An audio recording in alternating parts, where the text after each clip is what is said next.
విజయవాడకు శోభను తీసుకొచ్చే శ్రీ దుర్గా మల్లేశ్వర స్వామి వారి దేవస్థానంలో ఆదిశక్తి జగన్మాత శ్రీ కనకదుర్గ అమ్మవారు ఈరోజు శ్రీ వరలక్ష్మి అలంకారంలో భక్తులను దర్శించేందుకు సిద్ధమయ్యారు. పుష్పమాలలతో అలంకరించబడిన అమ్మవారు శోభితమైన రత్నభూషణాలతో మెరిసిపోతూ శ్రీ లక్ష్మీదేవి స్వరూపంగా ఈరోజు భక్తులకు దర్శనమిస్తూ ఉన్నారు. ఆలయ ప్రాంగణమంతా మంగళగానాలతో మారుమోగిపోతున్నది. అమ్మవారి సేవలో నిమగ్నమై ఉన్న అర్చకులు, ఆలయ అధికారులు అలంకారాన్ని అద్భుతంగా ఆరాధనాత్మకంగా నిర్వహిస్తున్నారు. ఈ రోజు ఉదయం 9:30 నుండి అమ్మవారి దర్శనం భక్తులకు అందుబాటులో ఉంది.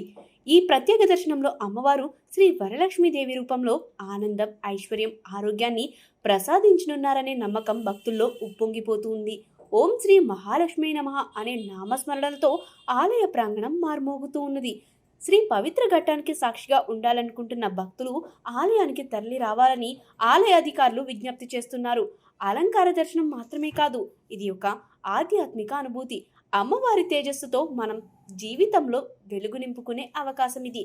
అందరూ కలిసి జగన్మాత కనకదుర్గాదేవిని దర్శించుకుని ఆమె ఆశీర్వాదంతో ఐశ్వర్యమయం, శాంతిమయం జీవితం గడపాలని కోరుకుంటూ జై జగన్మాత, జై కనకదుర్గాదేవి, జై శ్రీ వరలక్ష్మి అలంకారం.